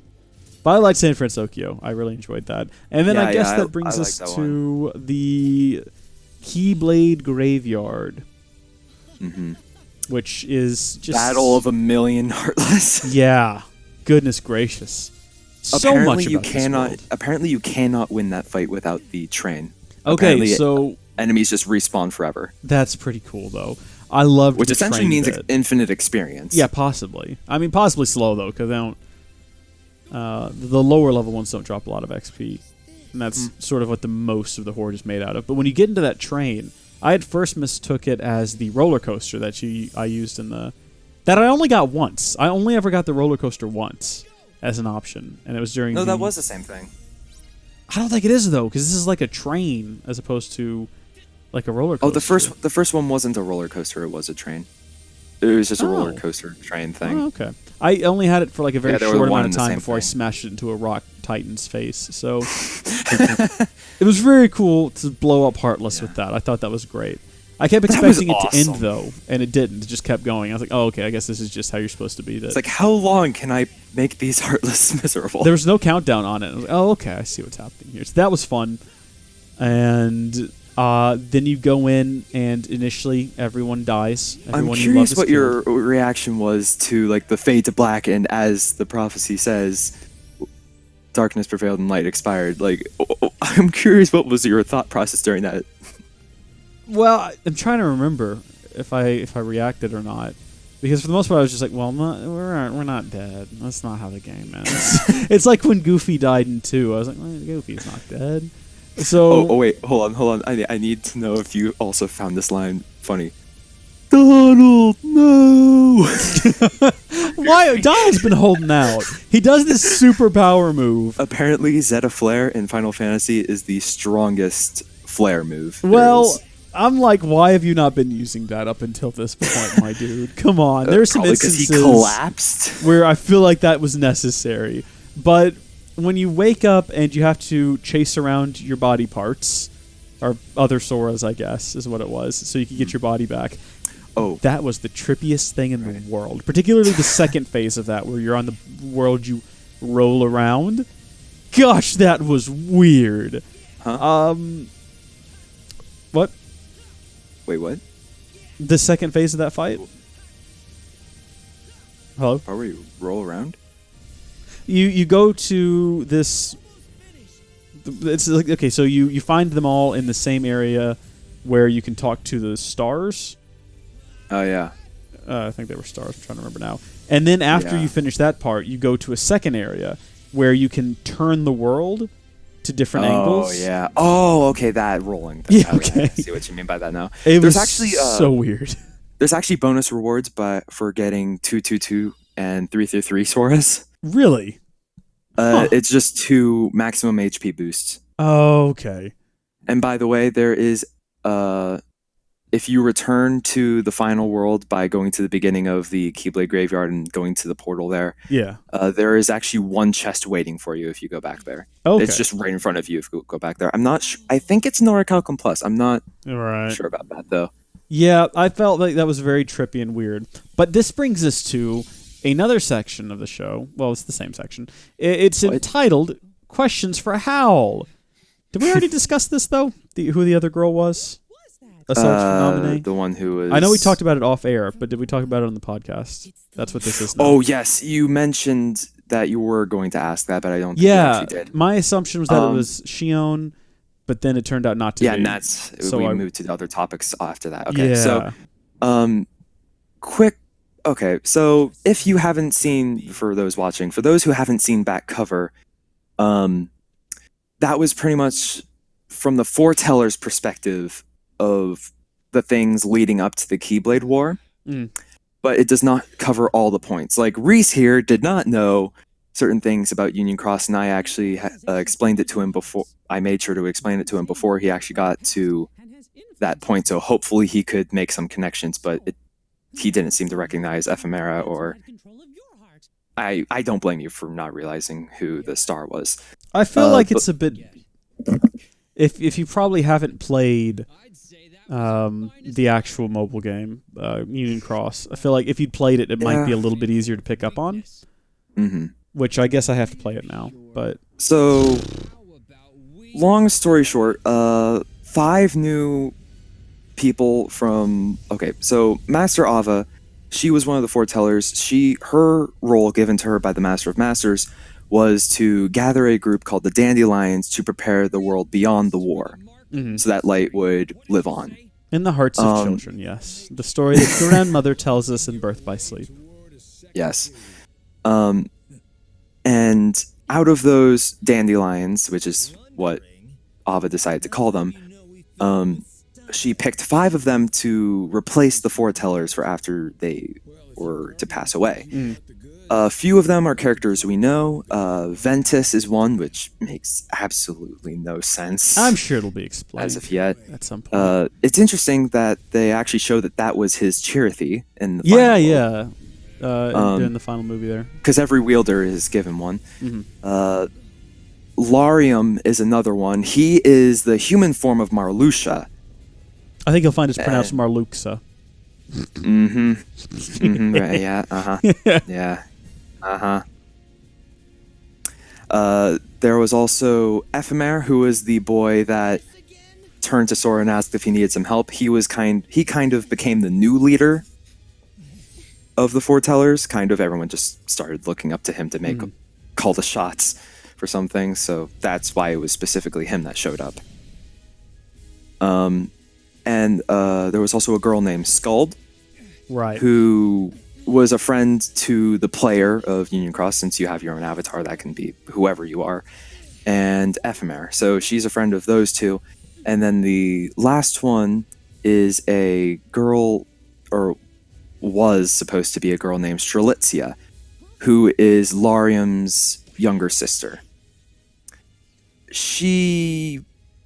Whenever she heard from Master Ava before the war happened that there was going to be a war, she kind of got nervous because she wanted to tell the player, because she didn't want them to die in the war since they weren't part of the Dandelions. And she was shy. She hadn't actually talked to the player at this point. And she eventually, while she was still torn on whether or not... Well, actually, they started trying to find the player to tell them, but they never did. And they actually ended up getting assassinated. No, that's pleasant. Yeah, it was kind of dark, and especially with like the cutesy video game. It has a very chibi art style to it. Yeah, very chibi art style. It was pretty dark. She actually dies, and her place is taken by someone else as a new foreteller, forcefully. Like the new foretellers, the new Dandelion leaders, hadn't had their first meeting.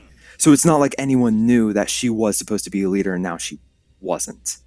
And there's kind of like a murder mystery going on right now. And so essentially Strelitzia is dead. And so I personally believe that is who that one of the stars in the final world is, because she says that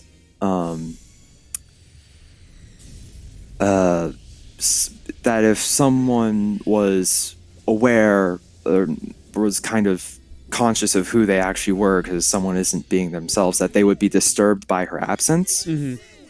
And Marluxia, or Larium, in Union Cross right now is trying to look into the disappearance of her sister. Right. And suddenly, as of Kingdom Hearts Chain of Memories and forward, whenever he first appears and so on, it seems like that was like a past life, and he doesn't seem to recall any of that. It seems to be that seems to me that she's referring to him, that he would be concerned for his sister if he actually knew what was going on. Yeah, that checks out to me as a person with siblings. And as he dies, I suppose we're gonna have to put a spoiler warning at the very beginning of this whole thing. Yeah, that may just make the entire... I don't think we actually said it, but entire just thumbnail can be spoiler warning. Whenever Marluxia fades away and starts pretty much is recompleted, as he is being recompleted and his nobody is dying, he says that, oh, now it all comes back to me, and then he starts thanking Sora for reminding him what his true purpose in life is, which presumably is to find his sister. Right. So that sums up what that is. I have another question that's not written down here, but Lizzie McGuire, what's her name? The blonde organization member that you dislike? Larxene. What was she going on about there at the end? Oh, right. I actually didn't tell you this because it wasn't really important at the time, but Elrena, who is Larxene's human form, was actually in the same party as Strelitzia. And so Marluxia was actually ended up coming to her in his search for his sister. Okay. So that's kind of how they know each other. And I think she was there, like, she was along for the ride, and Sora said, with who? And I think that was Marluxia. Because they were working together to betray the organization, even in Chain of Memories. Right, yeah. That's why Axel was sent to take him out. Like, they've always seemed to be a team.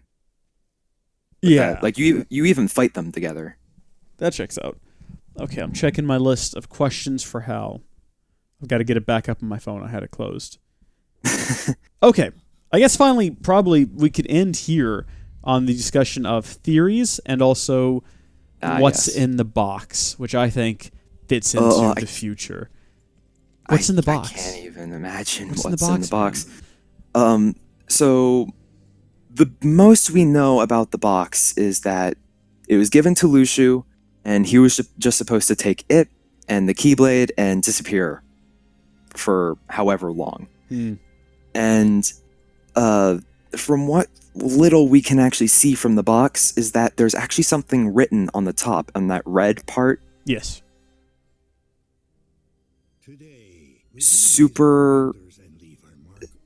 Superium or Superbia or something like that. Right. Which the foretellers, Ava, Gula, Ira, Envy, and Ased, I'm surprised I got all their names that quickly, because typically I'm always missing one. They're all based, and Luxu, of course, they're all based on the 7 deadly sins. Okay. But even their names kind of have some little bit of correlation to the different attributes of them. And the Master of Masters is the only one without one, but the one that's missing from the others is Pride, so that's the one that he is. And Superbia or whatever is on the top of the box, that would make sense for it to be his name. Okay. I have a theory. He is asleep in the box. He gave Luxu the box before he did. He's just sleeping in the box. Hear me out. He was very tired. Didn't want to deal with this upcoming war. So he gave him the box, and as he's walking down the hallway with the box, he's like, wow, this suddenly got a lot heavier. Because he opened up a dark portal and stepped through it, and then into the box. And he's been taking a nap in the box ever since. I don't know. Knowing Tetsuya Nomura, it's probably something we don't even know yet. I'm standing by this theory. Know of yet. I'm standing by this theory until it's proven wrong. He's taking a nap in the box. They're going to open the box in Kingdom Hearts 7, and he's going to stretch and be like, okay, what'd I miss? JK, been watching the world through my eyes. Am I right, guys? And he's going to pluck the eyes out of the sword, pop them back in his head, blink a couple of times, say, good job, guys. And that's it. That's how the franchise ends. I'm standing by this. This is it. Believe what you will believe. Look, at this point, if you accept that it's him sleeping in the box, no matter what's actually in the box, it'll be better. No matter, there is no disappointment with the contents of the box if you believe that he is asleep in the box. As far as the box goes, I don't have a stinking clue. Okay. I know as much as I can theorize from the name on the box. That's really all I can understand. I also don't understand how the box was only supposed to appear after the Keyblade War happens. That didn't make much sense to me either. Because that's based on something that Maleficent says. One of the few things she says throughout the entire game. They don't do a whole lot in this game. I make fun of them, though, for it. I mean, did they do anything in 2? No, they didn't. No. I made a joke about that as well. Did they do anything in Dream Drop Distance? Forget they were in that game. Don't they kidnap Minnie at some point or something? They kidnapped Minnie, which ended up being pointless because they failed. All it was an indication to Master Yen Sid that something between the tides of darkness has changed. And then I guess in Birth by Sleep, that was kind of the introduction for Xehanort to actually teach her about things. So she actually started making mischief. Mischief. Yeah, that's a good description of what she does. She's sort of a meaningless character. Her and Pete don't do a whole lot. Hey, they appeared in the epilogue. They did. I was happy to see them show up there, and very frustrated that no one seemed to notice them standing there. I mean, right after that, Lushu turned his head to almost seemed like he saw them. But you know what? He had it planned all along. He planned for them to be there. That's what the bit of cut-off dialogue was all about. What did he say? It's so frustrating. Cut-off dialogue, you mean like in the Hercules world? Yeah. May your heart, and then it cut off there. He was about to say, may your heart be your guiding key. Yeah, which is pretty much a signal that, oh yeah, he knows that phrase. How does he know it? Dun, dun, dun! Yeah. I always figured there was something more to him. So I guess we just indirectly said that Xigbar is Lushu. He is, yes. This is true. I'm assuming that you're going to be putting some kind of footage over this, or... I'll probably just, my last recording session, just have that playing in the background. Maybe cut, Makes like sense. when we discuss particular worlds, cut to particular worlds. I don't know. We'll see. Mm-hmm. Depends on how much time I have. All right, so let's wrap up, I guess, with discussion about how about that secret movie? Where does this go now? I'm so upset. I just wanted Kairi and Sora to live happily ever I guess after. we need to discuss the ending of the game first, where like everyone's back. Everything I wanted happened. All the trilogies or the trinities were reunited. All the trios. Lots of tears at the end of the game. It was great. You had your Roxas and your Lee and your Naminé and your Xion. That's the only like 4 set. The 4 of them were together. You had Terra, Aqua, and Vin back together. You had Kairi, Riku. Oh, wait a minute. Where is Sora? Not happy ending. Bad. Oh, bad ending. Mickey, Donald, Goofy together. Very happy. And then Sora's back somehow. So that like bit, they all look up and they see them sitting together. And they're holding hands, and I was what did you think at that? It's like, were you about to say yes, finally? My assumption was that they weren't really there, that they were just looking up and thinking about them or something along those lines. But then Sora faded away, and Kairi didn't. And I was confused. She shed a huge tear. Yes, a great big anime tear, and I don't understand it. What are your theories? Well, you wouldn't really understand this that much since you don't know a whole lot about The World Ends With You. I tried to subtly bring up the world. You mean? Yeah. I know a lot about it. It's called I subtly tried to bring it up with you in a direct message a few days ago. You did out of nowhere. It was very confusing. Yeah, I tried to do that. Why are you bringing this up? What are you doing? You don't know why I'm... No. When I got the message, I was like, why is he bringing this up? Yeah, why is he talking to me about Twilight? I was trying to be a little bit subtle so that you could probably make the connection on your own. Right. But I didn't... You didn't really reply, so... I was playing the game. I figured. Is that like, this isn't important right now. Leave me alone. Let me play my game. Well, yeah. That was my exact attitude. That was my exact response. So it's a little bit complicated. Oh, when is a Square Enix game not complicated? As far as I understand, they're all this way for some reason. They are. So if you remember from Dream Drop Distance, Neku, Shiki, Rhyme, Beat, they were all in the Reaper's game, which essentially something caused them to die or disappear from their world or whatever, and pretty much they had to do this little death game to try and win back their second chance at living. Sure. It takes place in it takes place in Shibuya, but in Dream Drop Distance, it was in Traverse Town for whatever reason. You know how it be. They get marked with a time limit on their hands, and they have so much time to complete a certain task. Typically, it's only supposed to be a week long, but I don't know. There's complicated loopholes, and the world ends with you, and Neku ends up in it for 3 weeks. Because things. And so the first objective is typically to reach a building with a giant red 104 on the building. Sounds familiar. Which was the indication to me that Sora ended up in Shibuya. And he also woke up in the Scramble Crossing, which is where all the players wake up. Interesting. So he's in the Reaper's game. He's in the Reaper's game now. Why is Riku there? Well, actually, I was talking to someone else, and someone who's not into Kingdom Hearts at all, but I showed it to them, and they said, okay, Sora's in Japan, and Riku's in New York. New York? Okay, I need to rewatch this. He thinks from the structural design of the buildings and stuff around that he thinks it's in New York, which it's interesting because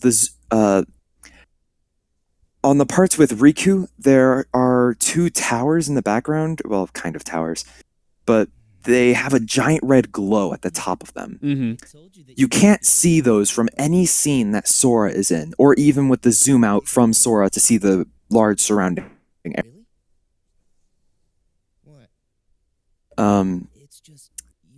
But it's in Riku's side, which is odd. Yozora is also someone who appears on top of one of those red glowing things. Yeah.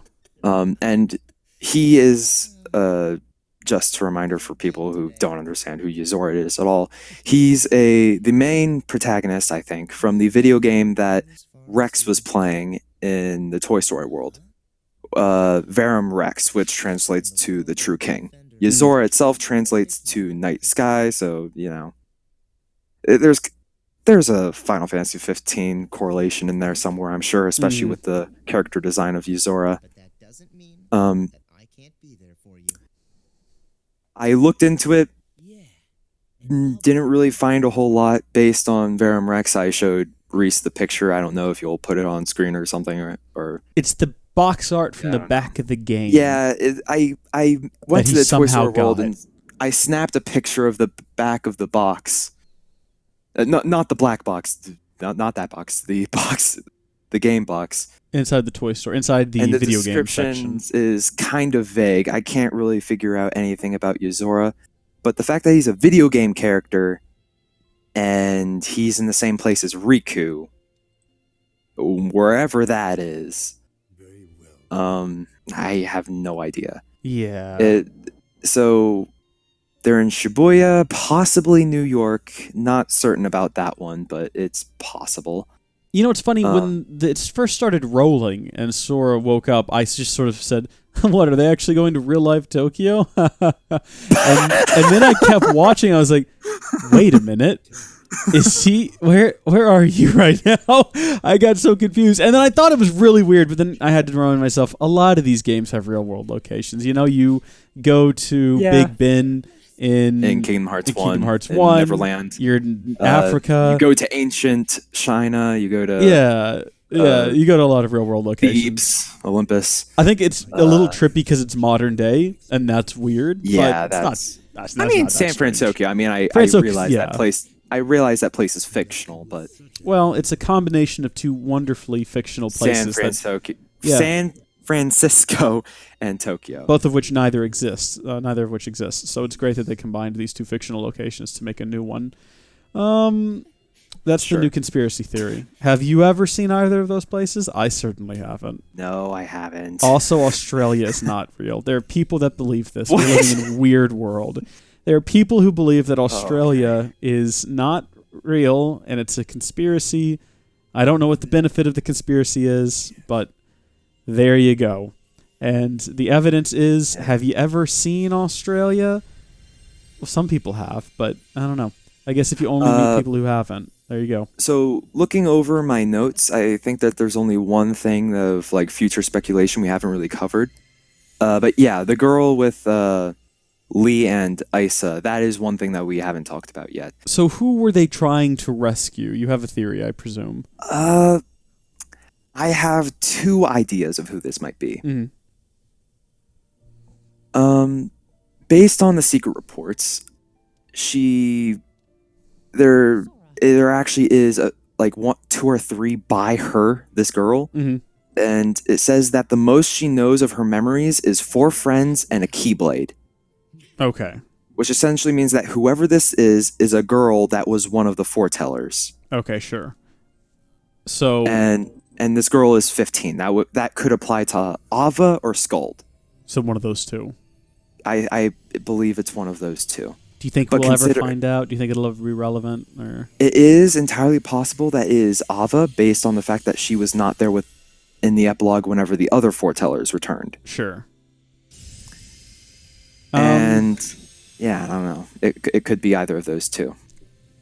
But it's interesting because she's now not there, and the secret reports say that someone with an eye patch took her away. Ooh, I know of a character with an eye patch. It's interesting though. Wait, took her with an eye patch, so it would have been after the events of Birth by Sleep. Yes, it would have been after the events of Birth by Sleep. And it's interesting because it was this girl who was being experimented on. That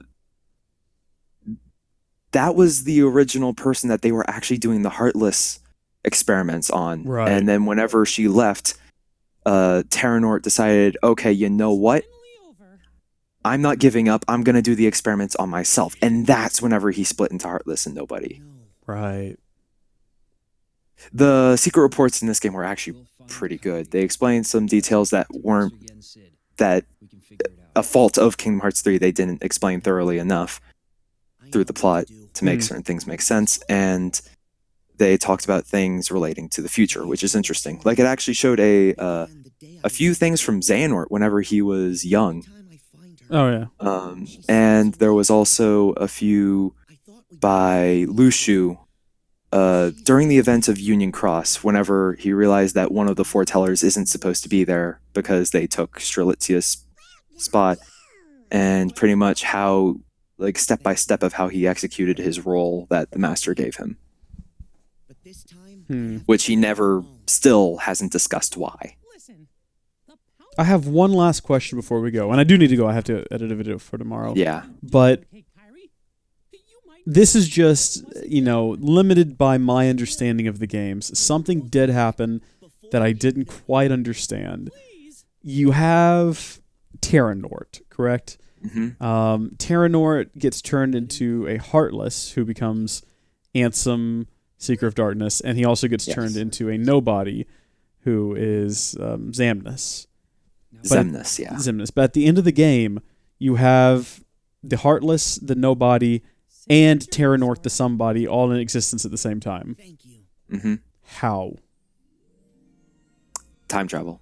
Oh, okay. I guess that answers every question. question. Something that they were just... That was the theory that I was... individually time traveled. Yeah, that was the theory I had in the back of my head. I don't know if they ever explained it in the game, but that was just... if something doesn't make sense to me, I have to make up a reason for it to work. Otherwise, it'll bug me. And I was like, well, There's a lot of weird time travel stuff going on. Maybe that's it. There is a bit of weird time travel stuff. It's the heart specifically that can time travel. And I don't think Terranort time traveled. I think that he was restored to his mixed up state, and Master Xehanort was also created separately. Okay.